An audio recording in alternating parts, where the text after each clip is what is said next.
Halo, selamat pagi dari sini. Terima kasih karena kamu ada hadir dan mau mengikuti pembacaan firman Tuhan setiap hari yang akan saya bagikan kalau dari zaman setiap pagi. Jadi nggak tahu jam berapa kamu sekarang menonton. Ayo kita mulai aja ya. Buka Alkitabnya di Yohanes 1. Kita mulai hari ini Yohanes 1 pasal 1 ayat 1 sampai dengan 18. Jadi sebelum kita mulai, kita mau berdoa sama-sama.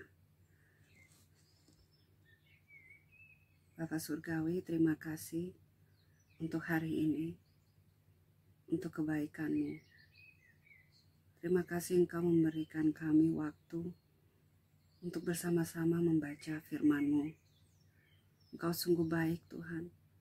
Terima kasih untuk Alkitab yang ada ini. Kami mau hargai firman-Mu. Kami mau hargai waktu yang Kau berikan. Terima kasih Roh Kudus karena Engkau sendiri ada di sini. Engkau yang akan menuntun kami untuk mengerti firman Tuhan ini. Terima kasih Tuhan. Kau sungguh baik. Dalam nama Yesus Tuhan. Amin. Saya mulai baca. Pada mulanya adalah firman. Firman itu bersama-sama dengan Allah, dan firman itu adalah Allah. Ia pada mulanya bersama-sama dengan Allah. Jadi di sini dikatakan pada mulanya, pada mula dari segala sesuatu itu adalah firman. Firman itu adalah Tuhan di sini dikatakan. Jadi firman dan Allah itu adalah satu, nggak bisa dipisahkan. Dari awalnya firman dan Allah. Dan firman itu ada dengan Allah, firman adalah Allah. Jadi singkatnya firman sama dengan Allah. Segala sesuatu dijadikan oleh Dia, dan tanpa Dia tidak ada suatu pun yang telah jadi dari segala yang telah dijadikan. Ya, jadi kita biasanya orang Kristen percaya yang mana dunia ini segala sesuatu yang ada di bumi, di laut, di angkasa, di luar angkasa, semuanya itu buatan Tuhan. Dalam Dia ada hidup, dan hidup itu adalah terang manusia. Jadi di dalam firman, firman itu yang adalah Allah, dan di dalam Dia itu ada hidup. Dan hidup itu adalah terang manusia. Jadi jelas ya, jadi Yohanes ini mau menekankan yang mana firman itu adalah Allah, segala sesuatu dibuat oleh Allah, dan hanya di dalam Allah itu ada terang dan hidup. Jadi sampai di sini kan jelas. Dan Yohanes ini yang menulis ini adalah salah satu murid Tuhan Yesus. Kebanyakan kita juga tahu adalah salah satu murid kesayangan Tuhan Yesus. Terang itu, jadi firman Allah, terang itu bercahaya di dalam kegelapan, dan kegelapan itu tidak menguasainya. Secara logika, kalau kita dalam kegelapan, begitu ada yang pasang mungkin lilin sekecil apapun, pasti itu akan menerangi kegelapan itu. Jadi kegelapan itu pasti akan dikalahkan oleh terang, oleh cahaya. Datanglah seorang yang diutus Allah, namanya Yohanes. Ia datang sebagai saksi untuk memberi kesaksian tentang terang itu, supaya oleh dia semua orang menjadi percaya. Ia bukan terang itu, tetapi ia harus memberi kesaksian tentang terang itu. Jadi ini Yohanes bukan Yohanes Penginjil, tetapi Yohanes Pembaptis. Dia dia dilahirkan dan diutus diutus Tuhan untuk mempersiapkan saat kedatangan Tuhan Yesus. Jadi dia memberi kesaksian tentang Tuhan Yesus yang adalah terang itu sendiri. Jadi akan lebih jelas kalau kita baca terus. Ia telah ada di dalam dunia dan dunia dijadikan olehnya. Tetapi dunia tidak mengenalnya. Oh sorry, saya kelewatan ayat 9, balik ke ayat 9. Terang yang sesungguhnya yang menerangi setiap orang sedang datang ke dalam dunia. Jadi terang ini maksudnya Tuhan Yesus. Ia telah ada di dalam dunia dan dunia dijadikan olehnya. Tetapi dunia tidak mengenalnya. Ia datang kepada milik kepunyaannya. Tetapi orang-orang kepunyaannya itu tidak menerimanya. Jadi waktu Tuhan Yesus datang ke dunia ini, dia itu nggak diterima oleh semua orang. Karena tidak semua orang, seperti dikatakan, tidak semua orang itu mengenalnya. Jadi di saat mereka melihat Tuhan Yesus, yang sebenarnya adalah Tuhan yang menciptakan manusia, jadi firman itu datang dan menjadi manusia, itu nggak diakui bahwa dia itulah Tuhan.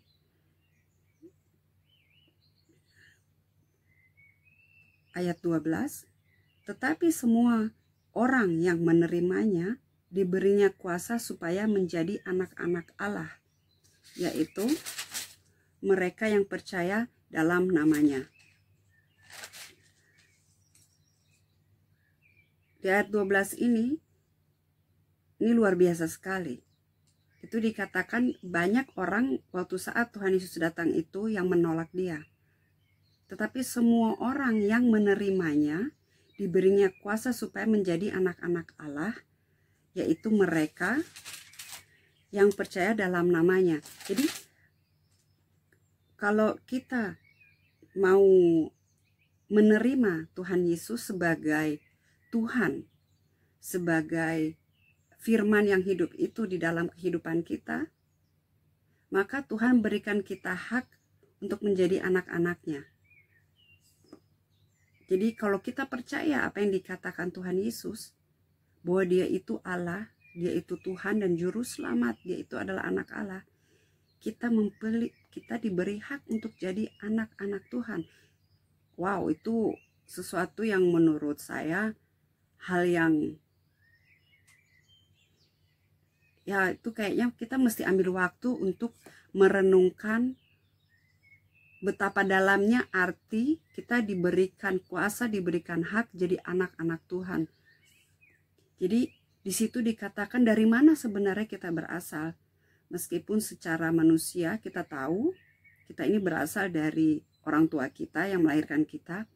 Tetapi sebelum kita lahir, Tuhan itu sudah merencanakan keberadaan kita. Lanjut ayat 13. Orang-orang yang diperanakan bukan dari darah atau dari daging, bukan pula secara jasmani oleh keinginan seorang laki-laki, melainkan dari Allah. Nah, ini dijelaskan. Jadi kita kalau percaya di dalam nama Tuhan Yesus, yang mana dia itu adalah pencipta kita, pencipta seluruh bumi ini, jadi kita itu adalah anak-anak Allah. Jadi berubah posisi kita atau status kita yang tadinya hanya anak manusia. Begitu kita percaya, kita ini menjadi anak Allah. Ini yang dikatakan di firman ini. Jadi bukan anak Allah berdasarkan karena kelahiran jasmani, tetapi di saat kita percaya, kita itu lahir kembali secara rohani.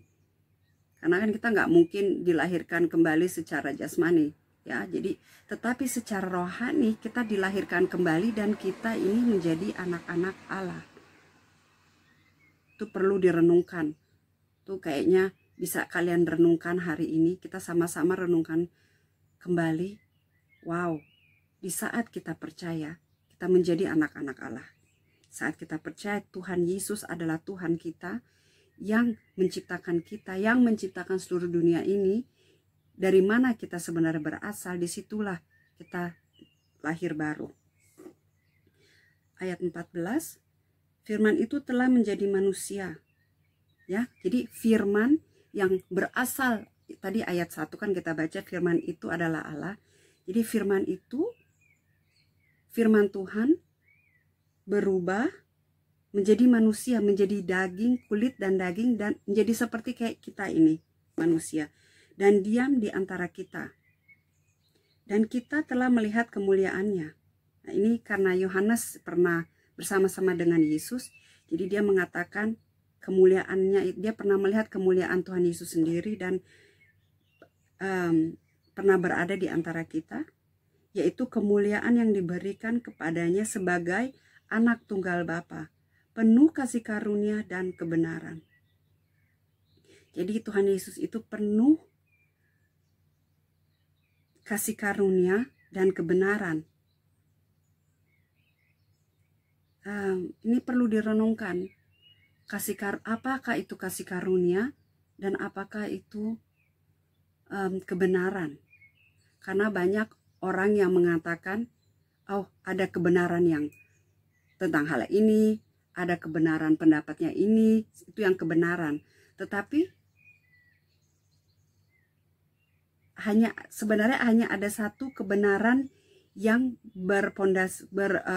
berdasarkan, yang mempunyai pondasi yang paling kuat, dan itu tidak bisa diganggu gugat. Jadi mungkin kita bilang, oh, ada yang berpendapat seperti ini, ada yang berpendapat seperti ini. Tapi kalau kebenaran Tuhan, tapi Tuhan Yesus itulah kebenaran, bukan hanya sekedar sesuatu pendapat atau ide, tapi Dia itulah personifikasi atau suatu pribadi kebenaran. Jadi di dalam Dia itu tidak ada kebohongan. Jadi kalau kita mau tahu secara pribadi apakah itu kebenaran, kita perlu mengenal Tuhan Yesus. Maka kita akan tahu kebenaran itu dan mengerti arti kasih karunia yang adalah Dia sendiri. Ayat 15, Yohanes memberi kesaksian tentang Dia dan berseru, katanya, inilah Dia yang kumaksudkan ketika aku berkata,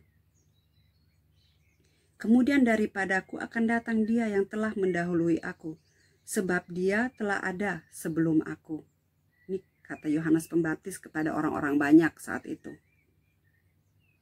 Karena dari kepenuhannya, kita semua telah menerima kasih karunia demi kasih karunia. Sebab hukum Taurat diberikan oleh Musa, tetapi kasih karunia dan kebenaran datang oleh Yesus Kristus. Tidak seorang pun yang pernah melihat Allah, tetapi anak tunggal Allah yang ada di pangkuan Bapa, Dialah yang menyatakannya. Luar biasa. Luar biasa firman Tuhan. Jadi di sini Yohanes Penginjil bilang, tidak ada satupun orang yang sebelumnya pernah melihat Allah secara intim kecuali anaknya. Nah, di situ Yohanes memberi keterangan melalui Injil ini, yang mana dulu orang Yahudi itu hanya mengenal Tuhannya itu melalui Nabi Musa yang menerima perintah-perintahnya, itu 10 perintah Allah yang kita ketahui. Jadi hanya peraturan-peraturan. Tapi kalau ini dibilang, jadi Musa datang membawa perintah-perintah, tapi kalau waktu Tuhan Yesus datang, Dia itu membawa, jadi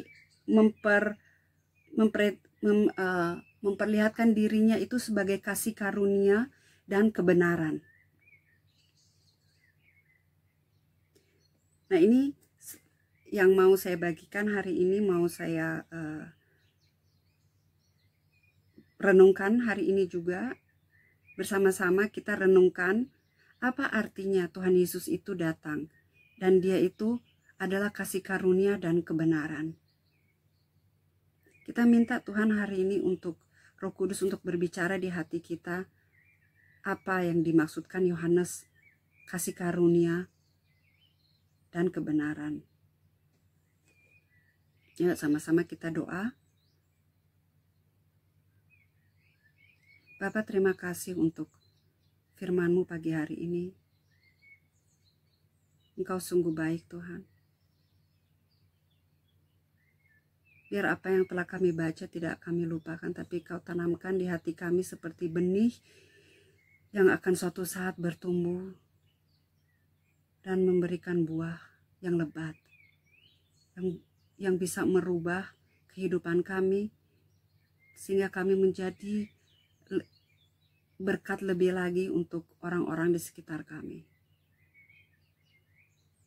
Dan supaya kami juga lebih mengerti akan kehendak-Mu Tuhan. Bapa, kami bersyukur untuk kebenaran firman-Mu.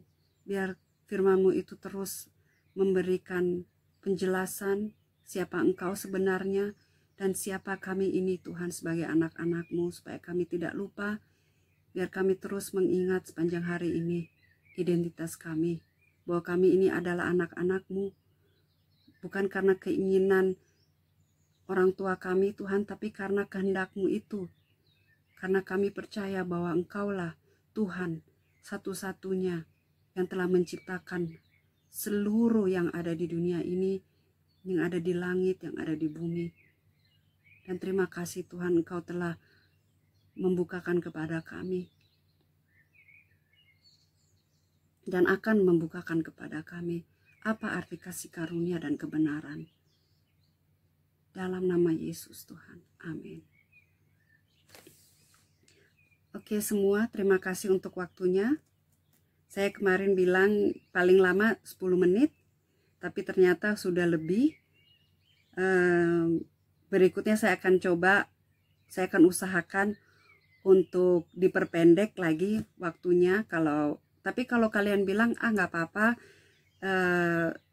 17 menit seperti yang saya lakukan saat ini, buat kalian gak masalah. Jadi kalau bisa kasih komentar, dan apa yang kalian dapatkan dari pembacaan firman Tuhan ini hari ini, kalian juga bisa taruh di komentar, atau kalau ada pertanyaan mungkin silakan tulis di komentar. Oke, terima kasih banyak untuk waktu kalian. Tuhan berkati. Sampai besok.